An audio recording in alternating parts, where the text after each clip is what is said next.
Halo teman-teman, di sini kita akan belajar materi fisika kelas 10 tentang sumber energi. Disimak baik-baik ya. Sebelum memulai materi, perkenalan dulu yuk dengan siapa saja yang terlibat dari pembuatan video ini. Perkenalkan, nama saya Audina Fauziati Ma'wa. Saya Sarina Aulia Putri. Saya Fadil Ahmad Rozak. Saya Hermaini Yusanti. Saya Nadia. Saya Berliana Nanggata Fani. Lalu ada kajian materi. Yang pertama, ada pengertian sumber energi, energi tak terbarukan, energi terbarukan, masalah dan tantangan, energi masa depan, dan terakhir kesimpulan. Sumber energi adalah segala sesuatu di sekitar kita atau di dalam yang mampu menghasilkan suatu energi baik yang kecil maupun besar yang dapat dimanfaatkan untuk kelangsungan hidup. Nah, di dalam sumber energi ada yang namanya energi tak terbarukan, yaitu seperti minyak bumi, gas alam, dan batu bara. Minyak bumi tergolong sumber energi tidak terbarukan sebab energi yang diperoleh dari sumber daya alam yang memerlukan waktu pembentukan ribuan tahun. Selain merupakan sumber daya alam yang tidak terbarukan, minyak bumi merupakan sumber daya alam non-hayati. Bara adalah salah satu bentuk energi tak terbarukan. Ini adalah fosil yang terbentuk dari tumbuhan purba yang terkubur selama jutaan tahun dan mengandung karbon, hidrogen, oksigen, nitrogen, dan unsur-unsur lainnya. Gas alam dianggap sebagai sumber energi tak terbarukan karena proses pembentukannya memakan waktu jutaan tahun. Selain energi tak terbarukan, ada juga yang namanya energi terbarukan, yaitu sumber energi yang berasal dari sumber alam dan tidak akan habis karena terbentuk dari proses alam yang berkelanjutan seperti contohnya matahari, air, angin, panas bumi, bioenergi. 1. Matahari. Karena energi matahari yang dipancarkan dapat diubah menjadi energi listrik dengan menggunakan sel surya. 2. Air. Karena air termasuk dalam salah satu energi atau sumber daya alam yang dapat diperbaharui. Hal ini karena air adalah komponen yang paling banyak ditemui di bumi.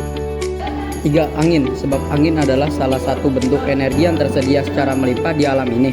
Angin akan terus ada selama matahari menyinari bumi. 4. Panas bumi. Karena berasal dari inti bumi dan fluidanya disirkulasikan kembali ke bumi. Energi geotermal memanfaatkan panas bumi dan panas bumi itu sendiri tidak akan pernah habis. 5. Bioenergi. Karena bioenergi ini tidak hanya sebagai listrik tetapi juga sebagai bahan bakar dan salah satu bentuk energi terbarukan yang berasal dari bahan organik atau yang dikenal sebagai biomasa. Lalu ada masalah. Yang pertama, sumber daya energi masih menjadi sumber devisa negara. Kedua, penurunan produksi dan gejolak harga migas. Ketiga, akses dan infrastruktur energi. Keempat, ketergantungan terhadap impor BBM dan LPG. Kelima, harga EBT belum kompetitif. Ada beberapa tantangan dalam pemanfaatan sumber energi yang perlu diatasi. Yang pertama, ketergantungan pada bahan bakar fosil. Meskipun energi fosil masih menjadi sumber energi utama di banyak negara, namun ini menyebabkan masalah lingkungan dan ketergantungan pada pasokan yang terbatas. Yang kedua, dampak lingkungan. Energi fosil menyebabkan emisi gas rumah kaca dan polusi udara. Sumber energi alternatif harus ramah lingkungan untuk mengatasi masalah ini. Yang ketiga, efisiensi energi. Pengembangan teknologi untuk menghasilkan dan menggunakan energi dengan lebih efisien adalah tantangan utama.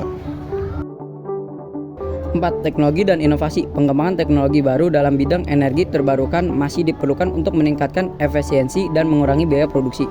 5. Regulasi dan kebijakan. Kebijakan dan regulasi pemerintah memainkan peran penting dalam mendorong transisi ke sumber energi yang lebih bersih dan berkelanjutan.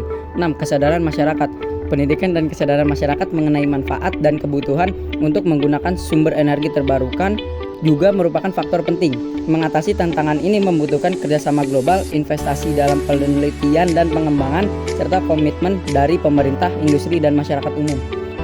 Energi masa depan mengedepankan pengembangan sumber daya energi berkelanjutan dan ramah lingkungan dengan peningkatan efisien, teknologi terbarukan, dan usaha mengurangi dampak lingkungan. Tujuannya menciptakan sistem energi mendukung pertumbuhan ekonomi tanpa merusak ekosistem bumi. Kita sudah mempelajari tentang energi tak terbarukan, energi terbarukan, masalah dan tantangan. Setelah ini kita akan mempelajari contoh energi masa depan. Mari kita lihat. Teknologi ramah lingkungan yang pakai energi matahari alias sel surya fungsinya mengubah energi cahaya matahari jadi energi listrik. Kalau kalian suka keliling komplek, terus kalian lihat ada piringan kotak tipis-tipis kayak gini di atas rumah tetangga kalian, nah itu namanya banyak panel surya buat ngerubah cahaya matahari jadi listrik. Enggak cuma matahari, air laut dan ombak juga bisa loh dimanfaatin sebagai tenaga listrik. Nah, caranya dengan bikin alat canggih yang akan menghasilkan listrik dari ombak yang ada di laut.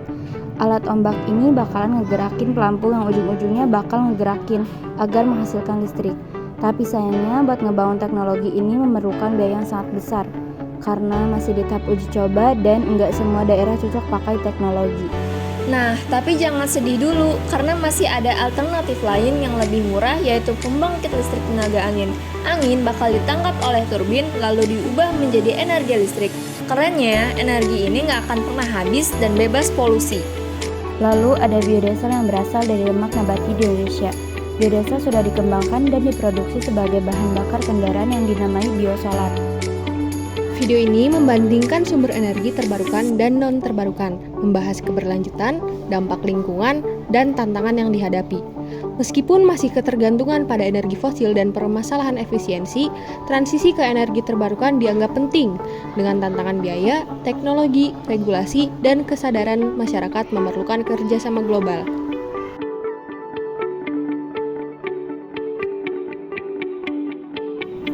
Semoga video ini bermanfaat. Terima kasih sudah menonton.